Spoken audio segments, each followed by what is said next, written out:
그래서 인사할까요? 이번 추석에 하나님의 은혜가 넘쳐나기를 기도합니다. 인사합시다.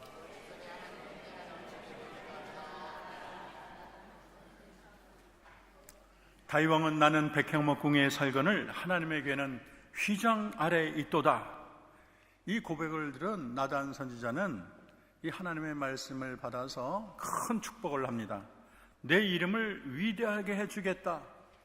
내 자손 중에 나라를 세워서 그 나라를 이제 견고하게 해주겠다. 내가 사울에게는 은총을 빼앗았지만은 이제는 내 후손이 죄를 져도 징계를 할전정 은총을 빼앗지 않게 하겠다. 그리고 내 후손과 내 나라가 영원히 보존되고 내 왕위가 견고하게 되겠다. 얼마나 큰 은혜고 얼마나 큰 사랑입니까? 지난 시간에 우리는 이것을 다윗의 언약이라고 불렀습니다. 다윗의 언약은 솔로몬뿐만 아니라 먼 훗날 메시아를 통해서 이루어질 하나님의 영원한 비전을 담고 있는 축복이었습니다. 저는 우리가 하나님께 바치는 보잘것없는 이 감사, 마치 어린아이가 들꽃을 한아름 꺾어서 바치는 그런 감사와 같은 소박한 감사에도 우리 하나님이 깊이 감동하시며 분에 넘치시는 복을 주시는 하나님이신 줄로 믿습니다. 우리는 그 하나님을 보고 참 감동하지 않을 수가 없어요. 다윗은 이 크고 놀라운 하나님의 축복에 감사와 찬양을 올립니다. 그런데 이 다윗의 감사는요, 참으로 내용이 진솔하고 감동적이에요. 저는 이 세상에 하나님의 은혜를 받은 모든 성도들이 반드시 이 다윗의 감사 찬양을 본받아야 해야 되는 최고의 감사 기도라고 생각을 합니다. 저는 이 말씀을 통해서 다윗의 감사 세 가지 큰 특징을 저와 여러분이 나누고 은혜를 함께 하기를 소원합니다. 첫째는 따라합시다. 겸손해서 우러나오는 감사. 오늘 다윗은 하나님께 감사기도 했는데 첫 문장을 우리 16절을 다 같이 봉독하겠습니다. 다윗왕이 여호와 앞에 들어가 앉아서 이르되 여호와 하나님이여 나는 누구이오며 내 집은 무엇이기에 나에게 이에 이르게 하셨나이까. 다윗은 먼저 하나님의 큰 축복, 웅대한 축복을 생각하며 자기 자신의 비천함을 고백했습니다. 하나님, 나는 누구이오며 이렇게 묻고 있어요. 내 자신이 누구입니까? 원래 목동이 아닌가요? 목동은 이스라엘 백성 중에 가장 낮은 하층 그런 계층이었습니다. 귀족과 왕과는 거리가 멀어요. 내 집은 무엇입니까? 내 집은 이세의 집안이 아닙니까? 성경은 종종 이 다윗을 설명할 때 이세의 자손 다윗이라는 말을 설명하고 있습니다. 그 나라에서 이름만 대도 알만한 그런 가족이 아니에요. 위대한 무슨 왕이나 귀족이나 권력자, 장군, 큰 부자 그런 분이 아닙니다. 이세는 예루살렘에 그냥 보잘것없는 촌부에 지나지 않습니다. 양이나 치고 살던 사람이었어요.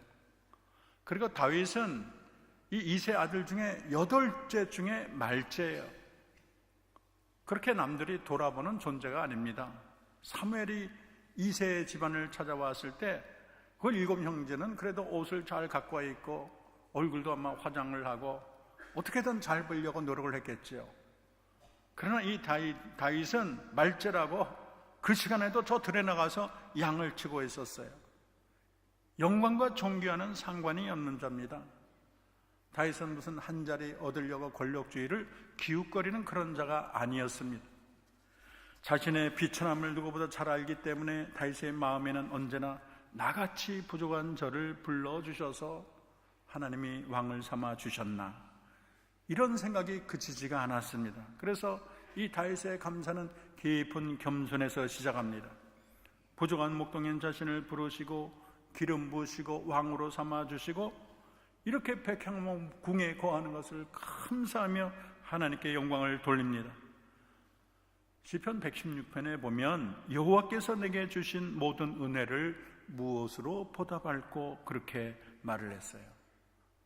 다윗은 늘 하나님을 은혜의 각도에서 생각을 합니다.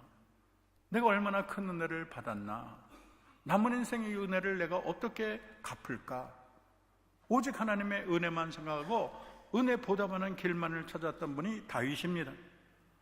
복귀가 예루살렘에 돌아오자 너무 기뻐서 어린아이처럼 기뻐했어요. 체면이 왕인데도 체면을 불구하고 그냥 덩실덩실 춤을 추다 바지가 흘러내리는 것도 몰랐어요. 아름다운 옷도 왕복도 다 버리고 베옷을 걸쳤습니다. 이것이 하나님 앞에 선 다윗의 마음이에요. 인간적인 신분이나 자기 자신을 위세할 수 있는 모든 것을 다 내려놓고 어린아이처럼 종처럼 자신을 낮추고 하나님만 기뻐했어요. 이것이 바로 다윗의 마음, 겸손 그 자체인 것입니다. 여러분, 참된 감사는 자신의 비천을 돌아보는 겸손에서 시작하는 줄로 믿습니다. 그래서 이 감사의 깊은 발원지는 바로 겸손이라는 저수지예요. 이스라엘의 헬몰산에 내리는 은혜의 단비는 산 봉우리에 머물지 않고 계속 흘러내려서 낮은 곳을 향해서 저 요단강에 쌓이게 되는 것입니다. 자신의 마음이 산 봉우리처럼 높으면 하나님의 은혜가 은혜되지 못해요. 다 자기가 잘나서 성공했어요. 내가 뛰어나서 내가 노력해서 성공한 거야. 내가 남과 다르기 때문에, 내가 일을 악물었기 때문에 성공한 거야. 내가 사람들의 관계가 좋아서, 내가 워낙 이 지혜롭고 명철이 있어서, 그래도 이 세계는 내가 한 가닥 하니까 내가 성공한 거야. 하나님이 많은 은혜를 부어주셔도 항상 내가 잘났기 때문에 하나님의 은혜가 은혜되지 못하는 것입니다. 자기 마음이 봉우리 같은데 어떻게 하나님의 은혜가 머물겠습니까? 그러나 그 마음이 요단강같이 낮은 골짜기에 있는 사람은 모든 것이 하나님의 은혜로 보이는 거예요. 나같이 부족한 자를 하나님께서 나는 은혜와 복을 받을 만한 자격이 없는데 왜 이렇게 나를 사랑해 주셨나? 왜 이렇게 큰 은혜를 주셨나? 늘 고마울 따름입니다. 찬송가 310장은 하나님의 은혜로 이 쓸데없는 자 왜 구속하여 주는지 난 알 수 없도다. 왜 내게 굳센 믿음과 또 복음 주셔서 내 마음이 항상 편한지 알 수 없도다. 은혜 베푸신 하나님을 찬송하고 찬송합니다. 이것이 은혜 받은 자의 마땅한 찬송이에요. 다윗은 인생의 어느 한때만 하나님께 감사한 게 아니에요. 어느 한때만 겸손한 게 아니에요. 이 다윗의 겸손은 한결같은 다윗의 자세였습니다. 자기가 왕이 됐다고 거드름 피우거나 왕이 됐다고 우쭐대지 않아요. 참 처음에 교회 개척할 때는 겸손하다가 교회가 크면 자기가 왕이 된 양 의시되는 사람이 얼마나 이 세상에 많습니까? 그러나 다윗은 하나님 앞에서 한결같았어요. 늘 겸손합니다. 고맙습니다. 감사합니다. 무지렁이 같은 나를 하나님이 사랑해 주셨습니다. 나는 실수도 많이 하고 내세울 것이 없는 나를 하나님이 잘못 보셔서 나를 높여주셨습니다. 그 사랑이 과분합니다. 황송합니다. 늘 주님을 높이고 주님을 찬양하는 거예요. 여러분, 겸손의 토양은 감사의 나무가 가장 찬란히 꽃피울 수 있는 이 세상에 가장 기름진 토양인 줄로 믿습니다. 두 번째로 이 다윗의 감사는 따라할까요? 오히려 작게 여기시는 하나님께 감사. 오늘 17절을 저 여러분이 다 크게 읽겠습니다. 17절 말씀. 하나님이여 주께서 이것을 오히려 작게 여기시고 또 종의 집에 대하여 먼 장래까지 말씀하셨사오니 여호와 하나님이여 나를 존귀한 자들같이 여기셨나이다. 오늘 다윗이 좀 희한한 말을 했어요. 이것을 작게 여기시고 그랬어요. 이것이 뭔가, 뭐를 작게 여기셨다는 것일까? 현대인의 성경은 이것을 이미 행하신 일로 번역하고 있습니다. 이것은 하나님이 이미 다윗에게 부어주신 이미 행하신 축복을 말하고 있습니다. 하나님은 나단 선지자를 통해서 이미 부어주신 축복에 대해서 간략히 적고 있어요. 역대상 17장 오늘 본문 좀 앞에 7절을 보면 만군의 여호와께서 다윗을 목장 곧 양떼를 따라다니던 데에서 데려다가 하나님의 백성 이스라엘의 주권자로 삼으신 것을 말하고 있습니다. 그러니까 자기는 목동에 지나지 않았는데 하나님이 그 목동을 참 잘 보셔서 그를 들어다가 온 백성의 왕으로 삼으신 것을 말하고 있습니다. 아니, 목동을 왕으로 삼았으면 최고의 복이지. 뭐 그 이상 부어질 더 이상 무슨 남은 복이 뭐가 있겠어요? 최고의 복이에요. 목동이 왕된 것보다 더 큰 일이 없어요. 그런데 이것을 작게 여기시고, 무슨 말입니까? 지금 내가 왕된 것도 감사한데 하나님은 자자손손이 너의 왕위를 영원히 지속시켜 주겠다, 너희 왕조를 영원까지 이어주겠다. 얼마나 고마운 말입니까? 다윗이 발견한 하나님은 이미 베푸신 말로 닿을 수 없는 그 축복마저도 작게 여기시고 항상 분에 넘치를 은혜를 부어주시는 하나님이었습니다. 그 옛날 목동 시절에 사자나 곰을 쳐부수고 그 입에 물린 그 양새끼를 꺼내는 것도 감사한데 그것도 작게 여기시고 자기로 하여금 이스라엘을 공격하는 거인 골리앗을 물맷돌 하나로 쳐부수게 하시니 얼마나 고맙고 감사합니까? 자기가 이 나라에 큰 사랑을 받고 전쟁에 영웅된 것도 감사해 죽겠는데 이것도 작게 여기시고 자기를 온 나라의 왕으로 삼으셨으니까 얼마나 감사합니까? 일개목동을 왕으로 세워준 것도 정말로 고맙고 감사한데 이것조차 작게 여기시고 하나님이 그의 왕위를 영원까지 이어주신다니 얼마나 감사합니까? 그러나 엄밀히 말하면 아마 다윗은 하나님의 약속의 크기와 넓이를 몰랐을 거예요. 아마 다윗은 이 하나님의 약속을 그저 자기 자손이 오랫동안 한 100년, 1000년 계속되겠다, 아마 이 정도만 생각했을 것입니다. 그런데요, 하나님은 그 다윗의 후손 가운데 솔로몬뿐만 아니라 자자손손 나오되 결국에는 하나님의 아들 예수님이 메시아로 오셔서 이 세상의 왕조를 뛰어넘어서 영원한 나라를 세우시고 그 나라의 영원한 왕으로 등극하신다는 것을 아마 꿈에도 생각하지 못했을 것입니다. 다윗은 이 자기의 모든 주신 은혜를 작게 여기시는 이 하나님이 자신의 상상을 초월하고 100배, 1000배, 만배 훌륭하신 하나님임을 미처 생각하지 몰랐을 거예요. 대부분의 사람들은 오히려 작게 여기시고 복 주시는 하나님에 대해서 잘 몰라요.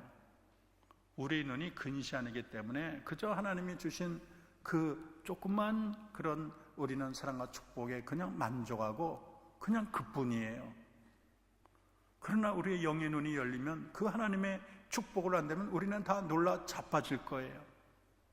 하나님은 여러분을 위해서 말로 닿을 수 없는 축복을 준비하시는 줄로 믿습니다. 시편 8편을 보면 이 과분한 하나님의 모습이 잘 나타나 있는데 여호와 우리 주여, 주의 이름이 온 땅에 어찌 그리 아름다운지요. 주의 손가락으로 지으신 주의 하늘과 주께서 베풀어 주신 달과 별을 내게 보오니 사람이 무엇이간데 주께서 저를 생각하시며 인자가 무엇이간데 주께서 저를 권고하시나이까. 주를 찬송합니다. 인자가 무엇이간데 사람이 무엇이간데 하나님이 베푸신 이 사랑이 너무나 분에 넘치는 사랑이에요. 너무나 황송한 사랑이에요. 나를 향한 하나님의 그 사랑, 그 생각을 우리가 다 셀 수가 없어요. 나를 향한 하나님의 사랑이 바다의 모래처럼 많고 저 하늘의 묵별처럼 너무나 수를 셀 수가 없습니다. 우리 양파를 까면 또 양파가 나고 또 까면 또 속이 나오는 것처럼 하나님의 사랑은 끝이 없어요. 우리를 향한 하나님의 사랑은 셀 수가 없습니다. 우리를 향한 하나님의 사랑은 큰 태양과 같아서 아무리 조그만 물동이로 아무리 퍼도 영원히 퍼도 그 사랑, 그 축복을 다 잴 수가 없어요. 하나님의 사랑은 저 하늘의 더 높은 하늘 같아서 우리 작은 손바닥으로 아무리 재도 그 하늘을 다 잴 수가 없습니다. 여러분, 우리가 그러한 사랑을 받을 만한 가치가 있어서일까요? 그렇지 않습니다. 우리는 하나님의 사랑을 받을 만한 그런 자격 있는 자가 아니에요. 우리는 다 허물이 많고 죄가 많습니다. 우리가 주께 올리는 감사나 헌신조차도 하나님 볼 때 그렇게 대단한 게 아니에요. 내 재산을 다 바친들 뭐 대단하겠어요? 이 세상에 은금을 다 모아서 하나님께 드린들 하나님께 그게 뭐가 그렇게 대수겠어요? 그럼에도 불구하고 하나님께서 우리에게 부어주시는 사랑은 너무나 셀 수 없고 과분한 사랑입니다. 우리 하나님은 사랑을 다 주지 못해 안달나신 분 같아요. 조금 주셔도 감지덕진데 언제나 분에 넘치게 부어주시는 하나님이 되는 것입니다. 나는 그냥 지푸라기를 들였을 뿐인데 하나님은 금은보화를 내게 주세요. 나는 조금 하나님께 바쳤을 뿐인데 우리 하나님은 쌀 곳이 없을 정도로 넘치게 부어주신 하나님이십니다. 그래서 그 옛날 스펄전이 이렇게 말을 했어요. 별빛에 감사하는 자에게 하나님은 달빛을 주시고, 달빛에 감사하는 자에게 하나님이 햇빛을 주시고, 햇빛에 감사하는 자에게 영원히 지지 않은 주님의 은혜의 빛을 주신다고 말을 하지 않았습니까? 그러므로 여러분, 우리가 이 땅에 누리는 복이 다라고 생각하지 마세요. 여러분, 눈에 보이는 것은 빙산의 일각에 불과합니다. 우리가 빙산을 보면 위에 있는 것이 크다고 생각하지만 그 밑에 감추어진 빙산은 이루 말할 수 없는 거예요. 하나님이 이 땅에 우리에게 주시는 복과 은혜는 그림자에 불과합니다. 하나님은 자기 백성을 위하여 크고 놀라운 것을 준비하시는 하나님이세요. 아마 다들 그 축복의 실체를 알게 되면 놀라 자빠질 것입니다. 사도 바울은 장차 누릴 우리의 영광을 생각하며 로마서 8장 18절에 생각건대 현재의 고난은 장차 우리에게 나타날 영광과 좋게 비교할 수 없도다. 여러분 믿습니까? 고린도후서 12장에 사도 바울은 무익하나마 내가 부득불 자랑하노니 주의 환상과 계시를 말하리라. 내가 그리스도 안에 있는 한 사람을 아노니 그가 14년 전에 셋째 하늘에 이끌려 간 자라. 그가 몸 안에 있었는지 몸 밖에 있었는지 나는 모르거니와 하나님은 아시느니라. 그가 낙원으로 이끌려 가서 말로 표현할 수 없는 말을 들었으니 사람이 가히 말로 이르지 못할 것이라. 우리가 이 땅에 사는 복과 은혜도 참 너무나 고맙고 감사하지만 하나님이 여러분 각자를 위해서 하늘나라에 예비하신 복과 은혜는 입을 열어 감히 설명할 수 없는 크고 놀라운 것을 하나님이 준비하는 줄로 믿습니다. 찬송가 528장 4절 우리를 위하여 예비해 두신 영원한 집이 있어 죄 많은 세상을 떠나게 될 때 영접해 주시겠네. 믿습니까? 우리는 하나님이 이 세상에서 내가 사랑하는 아들, 딸을 위해서 준비하고 있지만 그것도 작아 저것도 작아 결국에는 하나님이 여러분을 위하여 하늘나라에서 영원한 집을 예비하시는 그 하나님을 우리는 평생 잊어서는 안 될 줄로 믿습니다. 마지막으로 다윗의 감사는요, 따라합시다. 전천후 감사입니다. 대부분의 사람들은요, 고난의 때는 불평하고요, 형통의 때는 교만해요. 다 인간이 그 모양이에요. 자기 옛날에 이 올챙이 생각 못하는 거예요. 근데 다윗은 달랐어요. 형통의 때는 형통을 주신 하나님께 감사하고 고난의 때는 고난을 이길 수 있는 힘을 주시는 하나님을 바라보며 감사했습니다. 이 시편 150편 중에 3분의 2 정도가 다윗이 영감을 받아 지은 시라고 합니다. 41편까지가 제1권인데 거의가 다 다윗의 시예요. 다윗이 지은 73개 시 가운데 46개가 고난의 시입니다. 근데 그 고난의 시를 보면 대부분 한 고난 가운데 너무 슬프고 상황은 어려운데 이 고난 한가운데 떠오르는 무지개처럼 하나님의 은혜를 생각하며 감사의 무지개가 떠오르고 있어요. 많은 사람들은 이 다윗을 형통과 풍요의 사람으로만 알고 있을지 모르겠습니다.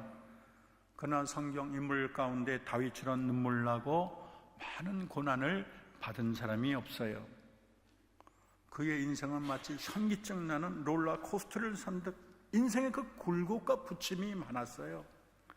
이름은 일개 목동이었는데 어느 날 선지자가 찾아와서 사무엘 선지자가 왕과 제사장과 선지자에게 붓는 기름을 부어주셨습니다. 얼마나 깜짝 놀랄 일이에요.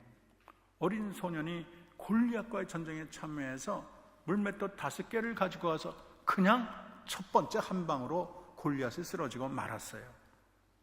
인생 최고의 홈런을 친 것입니다. 하루아침에 신세가 바뀌어서 왕의 사위가 되고 이스라엘의 최고의 영웅이 됐습니다.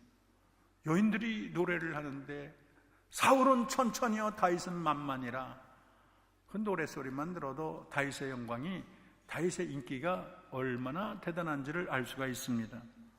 그런데요, 그 이후에 왕이 되기까지 다윗의 인생이 장미꽃 백합 핀 상춘의 길이 아니었어요. 너무나 험난하고 눈물 나는 세월을 보냈습니다. 왕이 되고 나서도 아들 압살롬의 방역으로 죽을 뻔했어요. 왕궁을 황급히 빠져나가고 흰머리로 피신하며 자신의 모든 신하들이 울면서 기드론 신학가를 건넸다고 했습니다. 한마디로 이 다윗의 삶은 난타전이라고 말할 수가 있어요. 그리고 가장 무서운 적은 외부에 있는 것이 아니라 내 가족이었습니다. 압살롬뿐만이 아니에요.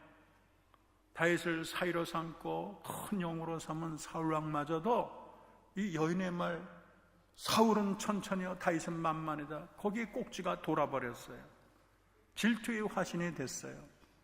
그래서 창을 던져가지고 다윗을 죽이려고 했어요. 그때부터 다윗은 쫓기는 삶을 삽니다. 아니, 일개의 왕이 째째하게 군대를 이끌고 다윗 하나를 죽이려고 그렇게 여러 해를 보내고 있어요. 왕에게 쫓겨다니며 어떻게 굴속이나 황야 같은 데서 사는 게 얼마나 눈물이 나겠습니까? 심지어는 미친 사람 취급을 하며 이웃나라에 피신한 적도 있습니다. 그러나 다윗이 잃지 않은 것은 그 어려운 고난 한가운데서도 기도와 감사와 찬미 하나만은 잊지를 않았습니다. 깊은 고난, 가장 깊은 데서 값진 진주가 탄생했어요. 이 사울왕을 통해서 아둘람 골짜기에 동굴 속에 숨어 지내는데 많은 불황자 같은 사람들을 모아서 그 안에 떼거지 생활을 했어요.